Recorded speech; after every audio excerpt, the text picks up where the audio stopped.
Okay.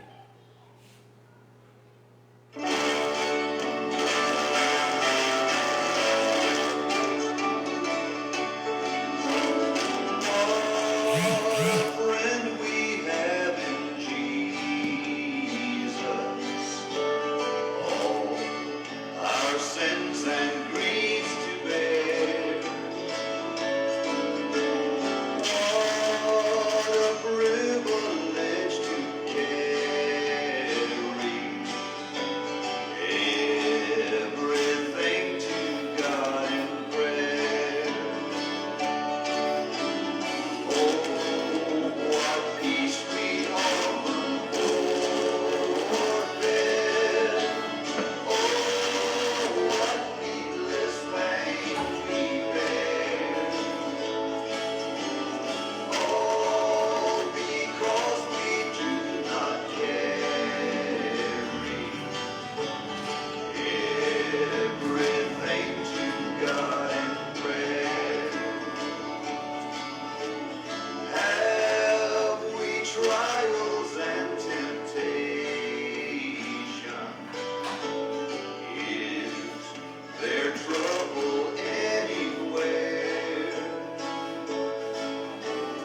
We should never be discouraged. Take it to the Lord in prayer. Can we find a friend so faithful, who will all our sorrows share? Jesus knows our every weakness. Take it to the Lord in prayer. Okay, may hapon sa tanan. Salamat sa Messiah sa awit. Yang tinuod nato nga higala mao lamang sa Dios Kristo tungod kay siya lamang ang ato ang kusog na pag-adlaw. Kung siya ang source sa tanang panalangin na atong kinahanglan. Kung kusabot ya kang Kristo, bisan natay problema, mga pagsulay, atong idangop ngadto kaniya kanasayod kita nga diya kaniya aduna kitay tinuod nga kapanglayan. Okay, karong hapon, sa dili pa ta mag-start, mag-pray una ta. Amahan nga langit nun, nagpasalamat kami karong hapon sa kahigayunan na inyong gihatag na kami Ginoo makapamalandong na usab sa inyong mga pulong. Kung nagtuo kami Lord, ang imong pulong mauragi usa ka butang na maghatag kanamo kusog paglaom samtang kami nagkinabuhi iti butana. Kung nagtuo kami Lord, ang imong pulong mo'y naghatag kanamo og kalipay bisan naa kami taniwala sa mga problema. Sa karong hapon Lord, tuguti ang imong pulong mo imong hatag kanamo og paglipay, pag-encourage Ginoo aron ang among pagkinabuhi matag adlaw mahimo nga dunay kalipay tungod kay ikaw man ang amo ang source niya ang kalipay. Sa karong hapon Lord, ang gibalik ang pagpasalamat ng pagpo lamang sa pangalan ni Jesus. Amen. May hapon sa tanan nga namati or nagtan-aw karon sa tuang programa sa atong church, sa Father's Lighthouse Bible Church, no? Adlaw karong nga Wibis, alang sa tuang prayer meeting, no? Every Wibis jud na sa hapon na agitay panahon sa pagpamati sa pulong sa Ginoo. Nagtuo ko nga ang pulong sa Ginoo mao gyud ato ang paglaom ug kusog matag adlaw sa ato ang pagkinabuhi ng Kristo. Okay, kung aduna ka mo'y Biblia, atong ablihan diya sa Philippians chapter 3, verses 1 to 11. Kung isa to na Biblia na sa inyong panimalay, sundan ko sa pagbasa. Unang pulong sa Diyos sa Pilipos kapitulo 3, versikulo 1 hangtod sa 11. Sa katapusan, mga igsoon, pagmalipayon kamo diha sa Ginoo. Dili ko igsapayan ang pagsubli sa gisulat ko na kaninyo kaniadto, kay kini makaayo man kaninyo. Pagbantay kamo sa mga iro, sa mga tawo nga nagbuhat og dautan ug sa mga nag-ingon nga kinahanglan gayud ang pagpatuli. Kay kita og dili sila ang tinuod nga tinuli, kay nagsimba man kita sa Dios pinaagi sa Espiritu. Ug nagkalipay sa atong pagkinabuhi diha kang Kristo Jesus. Wala kita magsalig sa mga seremonyas. May katarungan gayud unta ako nga mosalig niining mga butanga. Kay kun may nagunahuna nga makasalig siya sa mga seremonyas, labaw pa ko. Kay gituli na ako sa nag-edad pa lang ako sa kasimana. Natawa ako nga Israelita sa tribo ni Benjamin, ug lumad gayud nga Hebro. May tungod sa pagtuman sa balaod sa mga Hudiyo, Parisiyo ako, ug hilabihan ang akong kadasig sa paglutos. Kadasig nagilutos ko gani ang mga simbahan. Kung ang pagkamatarong ipasubay pa sa pagtuman sa balaod, wala ako'y kasaypanan na nahimo. Apan kadtong tanan kaniadto giisip ko nga bililhon, karon giisip ko na nga walay bili tungod kang Kristo. Dugang paniana, giisip ko nga ang tanan nga walay bili tungod sa kahibalo may tungod ni Kristo Jesus nga akong Ginoo nga labaw pa kaayo kabilihon. Tungod kaniya gisalikway ko ang tanan o giisip kong basura lamang aron maangkon ko si Kristo ug mahiusa kaniya sa hingpit. Wala ko magbaton sa pagkamatarong gipasikat sa pagtuman sa balaod, kundi sa pagkamatarong na dawat ko pinaagi sa pagtuod diha kang Kristo, pagkamatarong nga gikan sa Dios ug ipasukad diha sa pagtuo. Ang tinguha ko lamang mao ang maila ko si Kristo ug masinati ang gahom sa iyang pagkabanhaw, makaambit sa iyang pag-antos ug may sama kaniya diha sa iyang kamatayon, uban sa paglaom nga banhawon usab unta ko.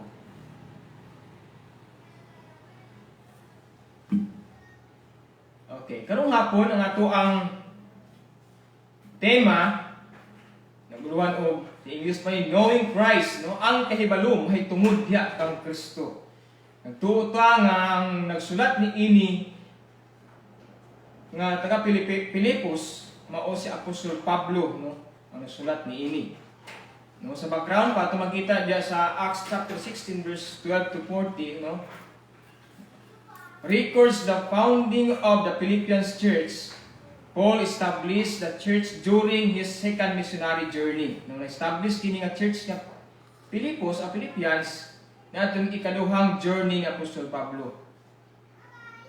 O atong usang makita nga gisulat kini Apostol Pablo tungod sa pagpasalamat niya sa mga Kristohanon didto sa taga Pilipos tungod sa pagtabang nila kang Apostol Pablo diha sa suporta pinaagi sa pagwali sa maayong balita.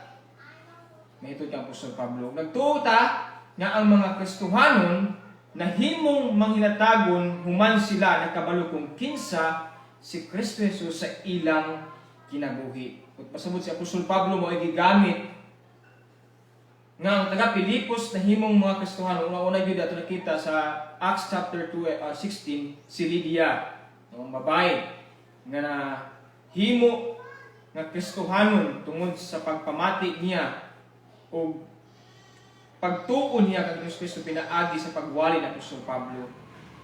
Kung nagtuo kita ng usa ka tawo nga nakabalo kung kinsa si Kristo siyang kinabuhi, mahimo gyud ang iyang kinabuhi mausab pinaagi diha sa paghimo sa mga maayong butang. Una, nagtuo ta nga kining Philippians nga mao kini ang pinakasuod ni Apostol Pablo nga mga church tungod kay mao kini ang nagsupport kanya gikan sa sinugdanan hangtod nga na siya sa prisuhan nitong mga panahon na. Una, nag-isgot diha nga ang pagkamahatagon sa taga Pilipos maoy nakahatag usab og kalipay kang Apostol Pablo. Bisan naa siya diha sa kalisdanan.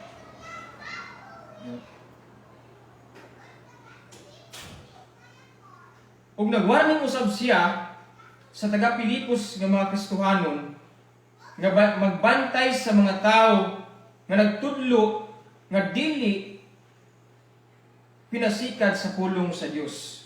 Pasabot katong mga tao nga nagtudlo nga dili na gikan sa pulong sa Ginoo. Mao ni Apostol Pablo, kinahanglan ang Kristohanon nga nakabalo kung kinsa siya sa Ginoo, kinahanglan makabalo sa mga tao nga nagtudlo nga dili na haom diha sa tinuod nga kamatuoran.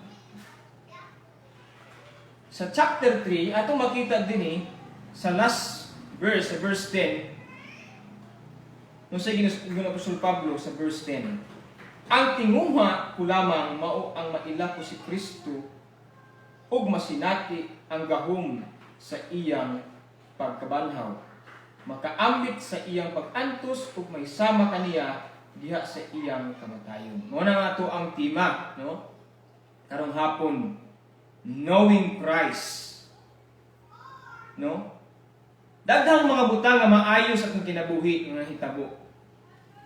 Ang pinakamaayo nga butang nga hitabo sa atong kinabuhi kanang pagkahibalo nato kung kinsa si Kristo sa ato ang kinabuhi. Di ba? Kung gusto tag mga maayong butang daghan, pero ang pinakamaayong butang nga hitabo sa atong kinabuhi kanang nakaila kita sa Ginoo nga ato ang personal ug manluluwas sa kinabuhi. No? Ug i-compare nimo sa mga butang nga hitabo kani adto sa imong kinabuhi, ang pinaka mahinungdanon mao ang kahibalo mahitungod diha kang Kristo. Tingali kung wala ang tao nakahibalo kung si Kristo, una-una gyud diha nga ang kaluwasan maabot ngadto kaniya.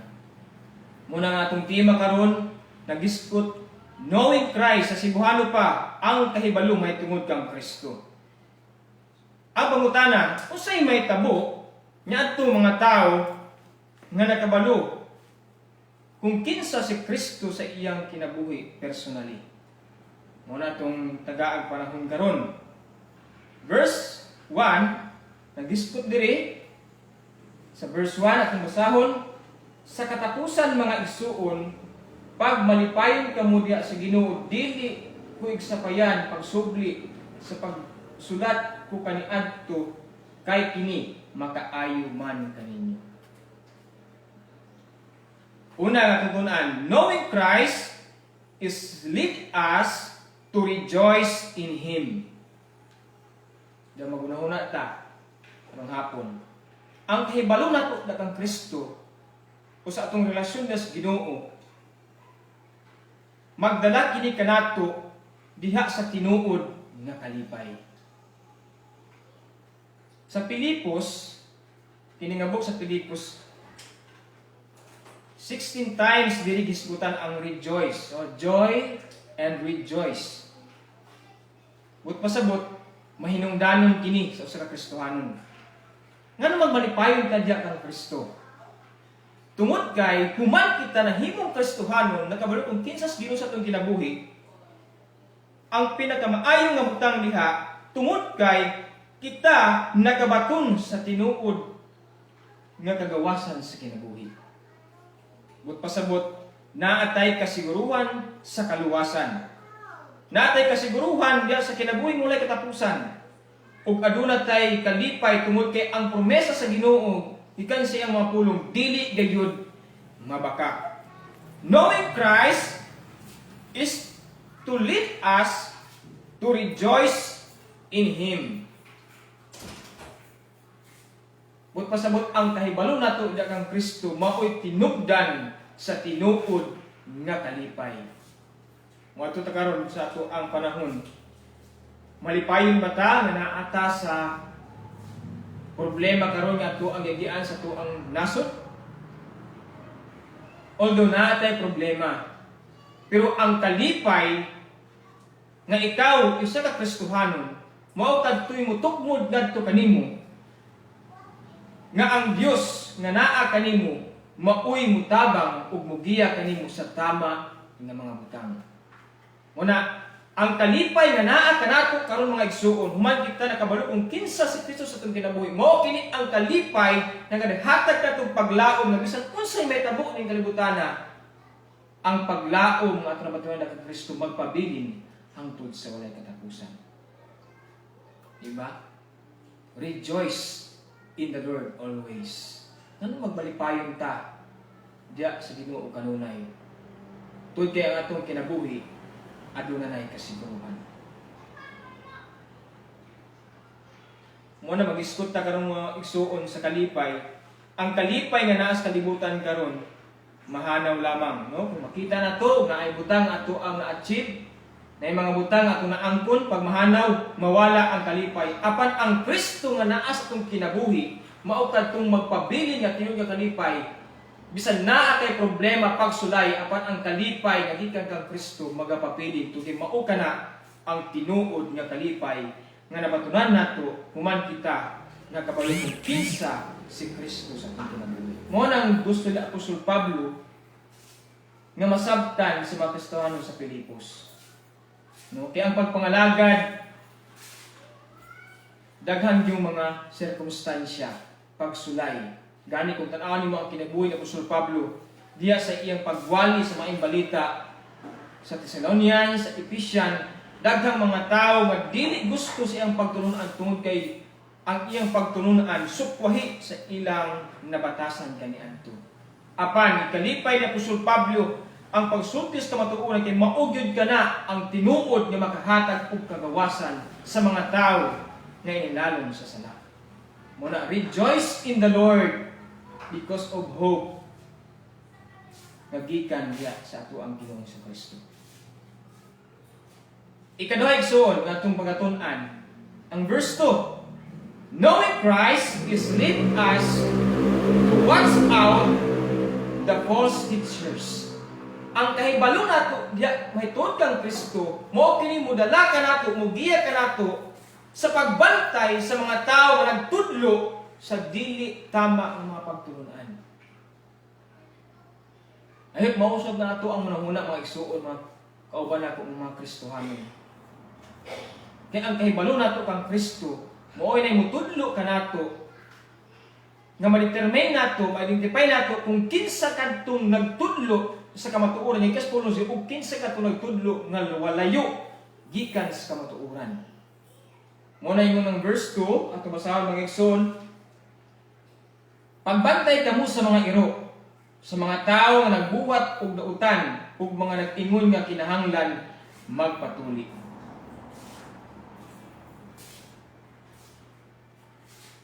Klaro ang sulti sa pulong sa Ginoo, di ba? In this text, klaro nga ang false teacher whose focus on the circumcision. Kadtong mga tao nga nagtudlo sa dili tama nga mga butang, mao kadtong nag-focus lamang sa mga ritual nga mga pagtulunan ay tungod sa circumcision. Instead, pagtudlo mahitungod kang Kristo. They may have been Jews who are completely opposed to Christ. Mao kini ang mga tao kaniadto sa panahon ni Apostol Pablo nga nag-oppose, nga nagsupak diha sa pagtulunan ni Kristo. Tungod kay ang ilang pagtulunan nga ang kamatuoran, ang pagkamatarong pinaagi sa circumcision. Mao kini ang mga tao nagtitipigan nila ang balaod nga unta nga ang pagtuo may pinaka-importante sa tanang mga butang. Apan kini nga mga tao dili gusto sa mga kamatuoran ni Apostol Pablo, apan ang ilang gibarugan nga ang kamatuoran, ang pagkamatarong maangkon lamang sa tao may tungod diha sa pagpatuli. Tanaw ni Acts 15, di ba? Si Apostol Pablo na adto sa Jerusalem ay tigom. Ang problema dito nga itong makita na kinahanglan ang mga hintil i-circumcise. Pagtuo kang Ginoong Kristo plus circumcise. Mao nang ilahang pagtulunan nito. Apan sa Apostol Pablo nagdumili, nisupak ni ana nga pagtulunan. Kay ang pagkamatarong dili mahitungod sa circumcision, apan ang pagkamatarong pinaagis pagtuo. Maning ba tayo itong karoon mag-igsoon? Iba daghang kayo mga panahon karon nga tumakita sa TV, sa kanilang lugar nagtudlo sa dili na tama ang pagtununan. Apan atong unahon na kung kita tinuod nga Kristohanon, makabantay gyud ka sa mga pagtununan na dili lahaon diha sa pulong sa Ginoo. Diba? Daghang mga panahon karon nga daghang nagtudlo sa dili na tama nga kamatuoran. Aron i-brainwash ang atong unahuna nga malayo kita diha sa tinuod nga kamatuoran. Dali na baya magsakay, no? Daghan na baya nakasakay usahay sa mga mali pagtulunan. Moy daghan na nagsimba, nagsunod diha sa mali nga pagtulunan. Apan ang nagtudlo sa kamatuoran gamay na hinuon mo sunod. Karon katapusan sa panahon na ato makita na magsuon, no? Kay dili gusto ang mga tao nga matudluan sa pulong sa Ginoo kay sakit. Apan ang mao na pinakaningot diay nga mahitabo nga ang tinuod nga Kristohanon, ang kalan-on niya mao ang pulong sa Ginoo nga kamatuoran aron siya magiyahan sa tama nga pamaagi sa iyang pagkinabuhi. Ang false teachers mubrinwa sa tungunahuna aron kita mapalayo da kang Hesus Kristo. Apan kung ikaw tinuod nga Kristohanon,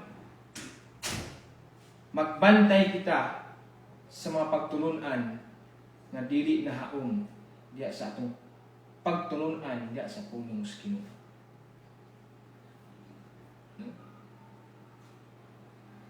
Ikatulo mga igsoon atong tun-an kaning verse 3. Knowing Christ is lead us to hold unto our identity in Christ.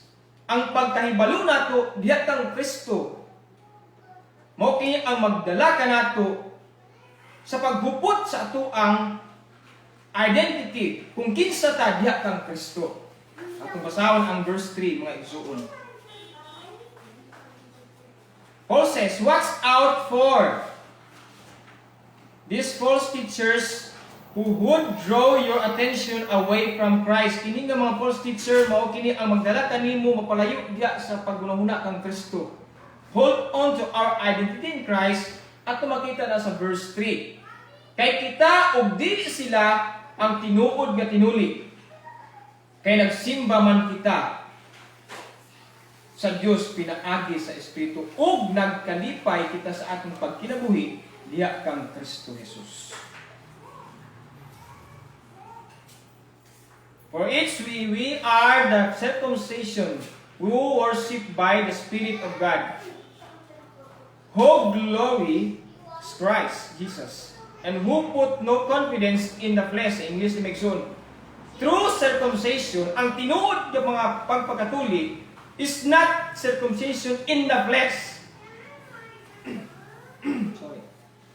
Ang tinuod daw nga pagkatinuli, dili pagkatinuli diya sa lawas. But circumcision of the heart. Ang tinuod nga pagkatinuli anaa sulod sa kasing-kasing. These false teachers were focusing on circumcision and the law. Kani nga mga tao nga nagtudlo sa pagpagpatuli, nag-focus lamang sila diha sa pagtuman sa balaod.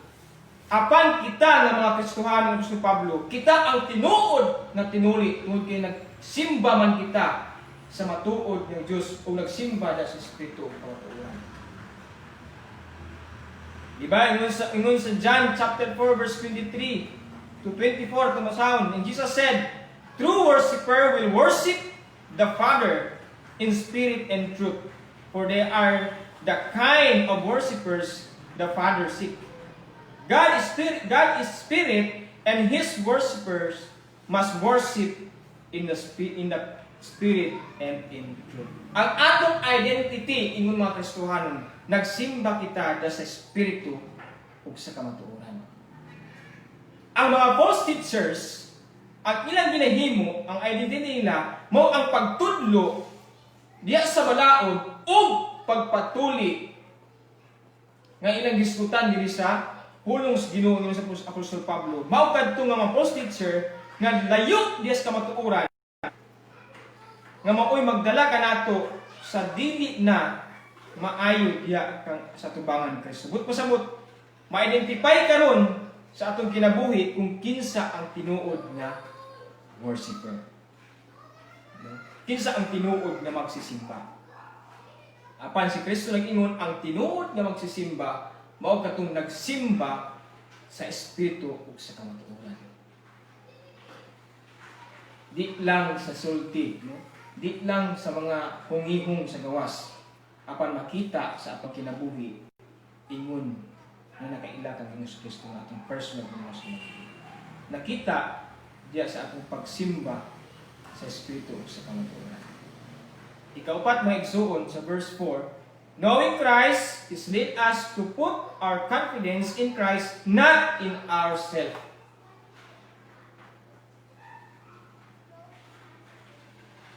Ang kahibalo diya kang Kristo mo ay magdala kanato sa pagbutang sa atong pagsalig diya kaniya ug dili sa atuang kaugalingon.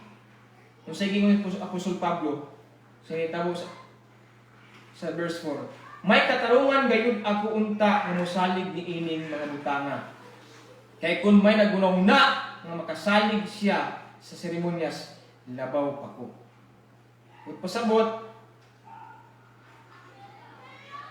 dili ta magsalig sa atuang pagkakita. Apan magsalig hinuon ta diya kang Ginoo sa Kristo. Ug pasabot, Paul instruction our confidence in Christ, not yourself. This is instruction na makita nato diya sa last verse sa chapter 3, last phrase. And now Paul develops the idea more fully here in chapter 4 and verse 6. In verse 3 said, confidence in the flesh. And now in verse 4 continues, though I myself have reason for such confidence, if anyone else think he has reason to put confidence in the flesh, I have more. Kung nagsalig pa ko sa seremonyas, kung namay nagtao nga nagsalig sa seremonyas, sa ritual nga mahinuan sa tao, labaw na ko, yung Apostol Pablo. Example niya ang iyang kinabuhi kaniadto. Apan kadto nga nahitabo sa kinabuhi, human siya nakabalo kung kinsa sa Kristo sa kinabuhi, wala na siya magsalig ni adto nga seremonyas. Apan giusab sa Ginoo ang iyang unahuna mao ang pagsalig diha kang Kristo ug dili sa mga hinimhimo nga mga seremonyas.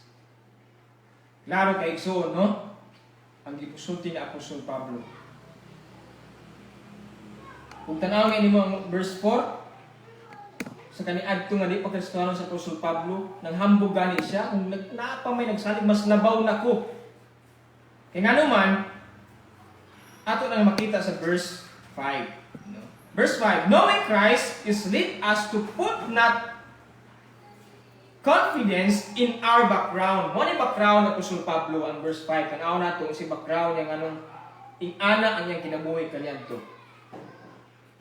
Kaya dituli na ako sa nag-edad palang usa ka semana. Nataw ako sa Israelita sa tribo ni Benjamin. Ug lumad gayud ako nga Hebro. May tungod sa pagtuman sa balaod sa mga Hudiyo, parisiyo ako o ginabian ng nagilutos ko gani ang simbahan. Knowing Christ is lead us to put not confidence in our background. Ang background ni Apostol Pablo mahimo unta to niya sa una nga panahon. Grabe iyahang garbo. No? Mahitungod sa seremonyas sa pagpatuli, dituli siya sa usa lang kasimasa sa kasimana pang iyang edad. Ug sa pagtuman sa balaod, tuman sa parisiyo siya. Apan human siya nakaila kang Ginoong Kristo. Gihimo niya yang kinabuhi nga mosalig kang Kristo dili sa iyahang kung kinsa siya kaniadto. Di ba? Sa atong kinabuhi kung Kristohanon ta, ilang ang say background nato sa unang panahon yung kaingon tang iani ko kaniadto. Daghan ta masulti no? Apan human ka nakabalo kung kinsa sa Ginoo imong kinsa Kristo sa imong kinabuhi usay nga itabo. Kadtong mga butanga dili na maayo sa inyong kinabuhi tungod kang Kristo. Diba?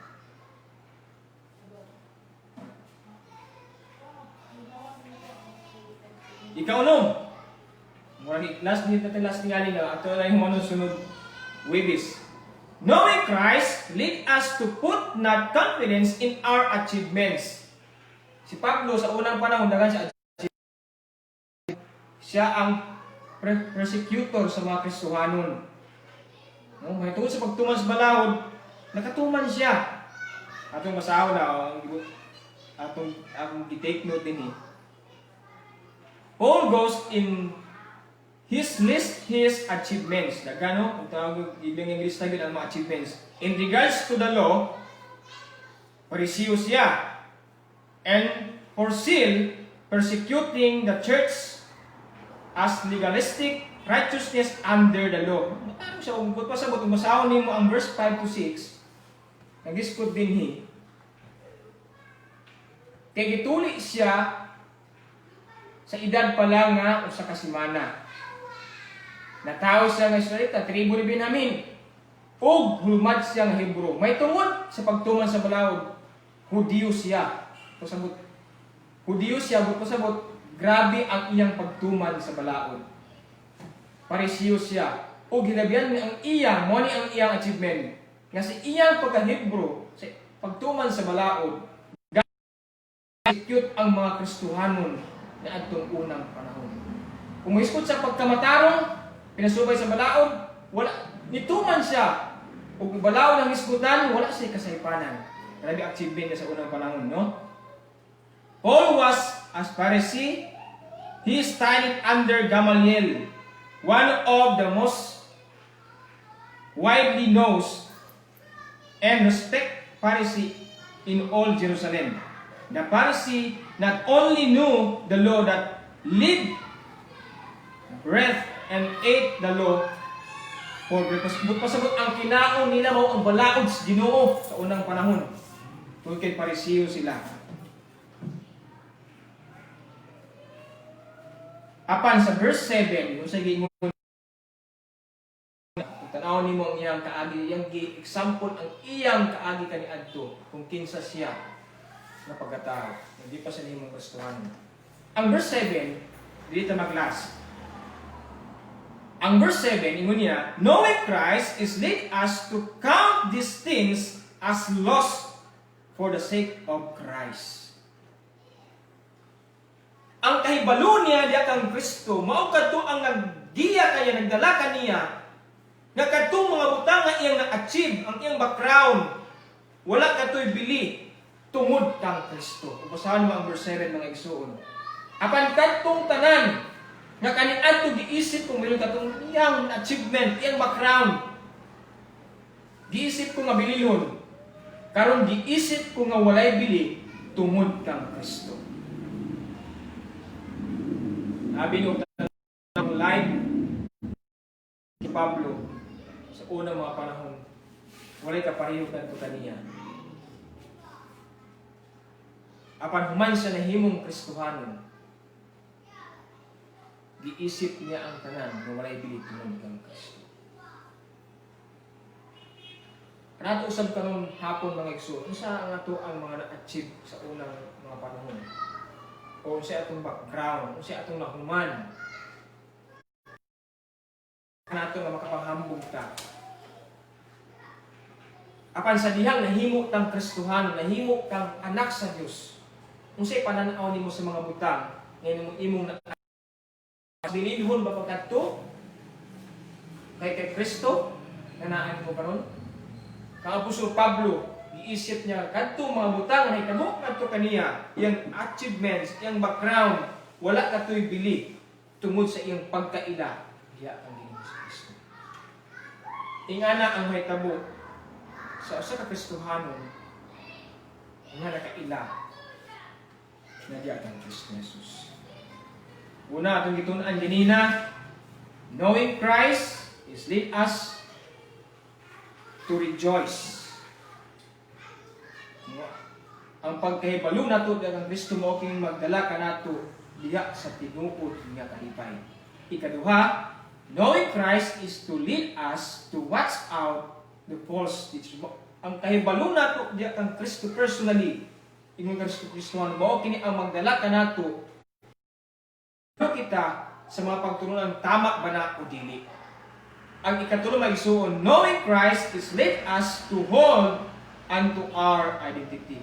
Ang identity diya kita nga mga Kristohanon misimba diha sa Espiritu sa kamatuoran. Mao gyud ang ingon ni Jesus Christ sa John chapter 4 verse 23 and 24. Ikaapat, knowing Christ is lead us to put our in Christ, not ang pagkahibalo nato dakang Kristo nga si Pablo mao kini ang magdala kanato nga mosalig ta diha kaniya ug dili sa pagsalig sa atong kaugalingon.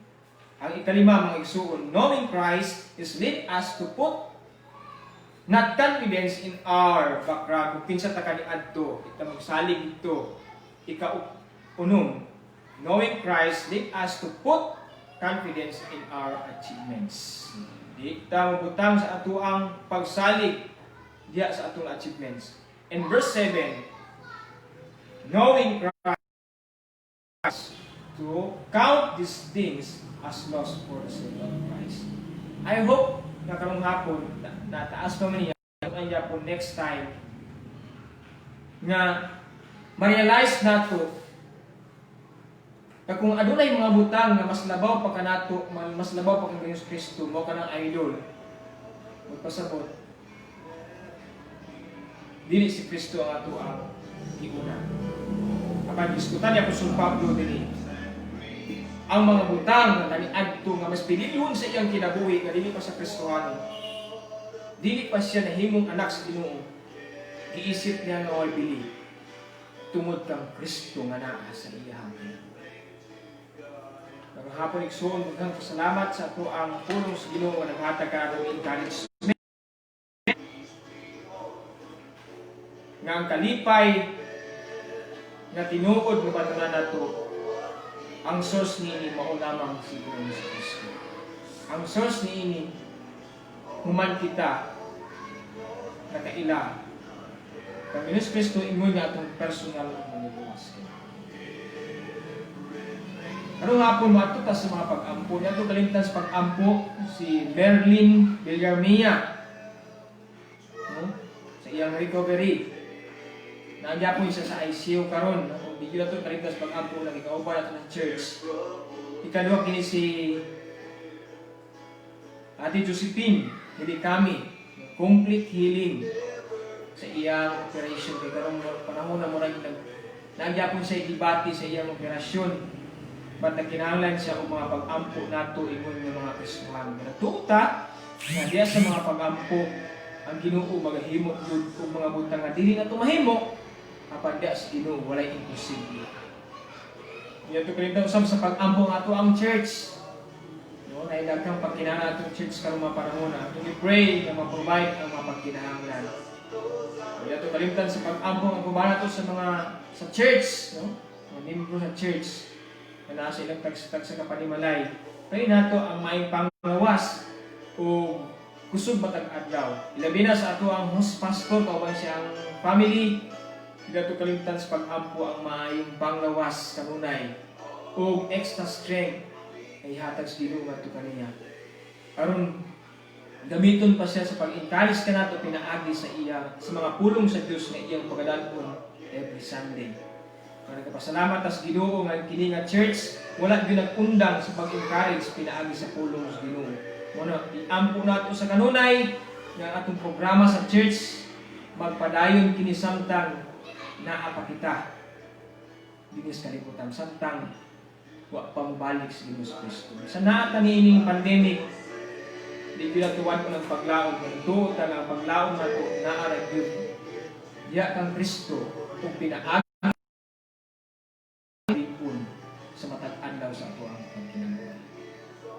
Dalaygon og migumaw na mong Dios, nagapasalamat kami karong hapon. Salamat Lord sa imuhang mga pulong nga gihatag nimo karong hapon pinaagi kang Apostol Pablo nga sulat niya ngadto sa Pilipos.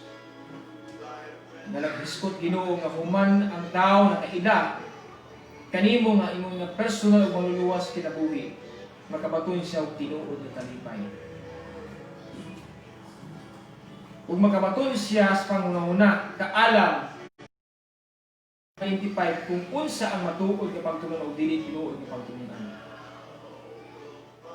Ug naggiya kanamo usab Ginoo nga ang tanang mga butang kaniadto nga na-achieve namo wala katoy bili tungod kang Kristo.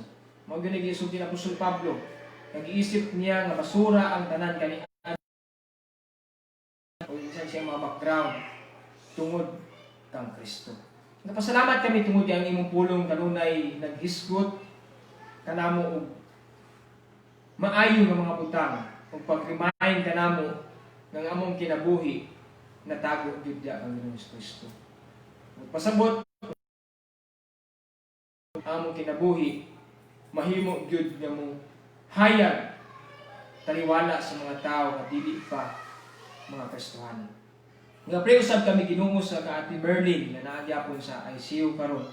Pray Lord ikaw Ginoo maga hatag kaniya og paglaom, no? Nagtuo kami nga bisan naa sa mga pagsulay apan kung ikaw naa sa kami paglaom sa kinabuhi. Kung nagtuo kami Lord nga kinahanglan financially.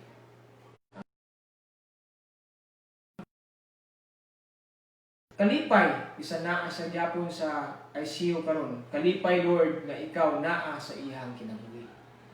Pray usab kami kang Ate Josephine nga ikaw Ginoo maga-heal sa iyang balatian, sa iyang operation. Nag-pray kami Lord nga nagtuo kami na pinagi sa among pag-ampo o pagsalig. Ikaw Ginoo magapaabot Ginoo sa kumpleto nga kayuhan. Tambal nga iyang ginatake, gamiton nimo itong instrumento nga makaayo sa iyang balatian. Ug tuo kami Lord nga sa amo ang panagiusa sa mga pag-ampo aduna kay himuon nga mga butang nga dili namo mahimo. Mao ang pag-ayo sa mga balatian nga dili namo mahimo. Sa karong hapon Lord, salamat sa tubag sa mga pag-ampo. Nagpray usab kami sa amo ang church nga kanang pagkinahanglan Ginoo. Nagpray kami nga ikaw Ginoo mag-provide mga gamit adtong mga tawo nga imong gipanalangin. Ang Ginoo ang church magapadayon pa sa programa. Magapadayon pa Ginoo sa pagpamuhat sa mga buluhaton nga imong gisalig sa matag sa dinhi sa church. Pray kami sa mga kaubanan namo sa church, maayong pangluwas. Kusog gilayo kami Ginoo niining mga pandemic. Salamat sa wisdom nga gikan kanimo. Nga nagtuo kami ang kini nga wisdom magamit namo sa tama nga pamaagi. Kung nagtuo kami nga diha kanimo ang among kinabuhi aduna giyoy kasiguruhan. Bisan naa kami niining pandemic, wa panahuman Ginoo. Kung nagtuo kami nga among pagkinahanglan makaplagan lamang niamong diha kanimo. Apan kinahanglan kami nga mosulti pinagis mga pag-ampo, muduol da kami pinagis mga pag-ampo. Aron kadtong mga butang nga mong gikinahanglan ma-provide pinaagi sa imong pagtubag. Sa Lord, salamat Lord sa kalipay imong gihatag karong hapon. Salamat Lord sa imong gugma ug paglaom nga niya kanamo. Nga human kami nakaduhog sa imong mga pulong na remind kami nga ang paglaom di ay ang kalipay makaplaga namo diya kanimo to kay ikaw man ang source ni ana nga paglaom kalipay. Salamat sa tubag sa mga pag-ampo karong hapon among gibalik ang imong mga pagpasalamat nga lamang sa pangalan ni Jesus. Amen.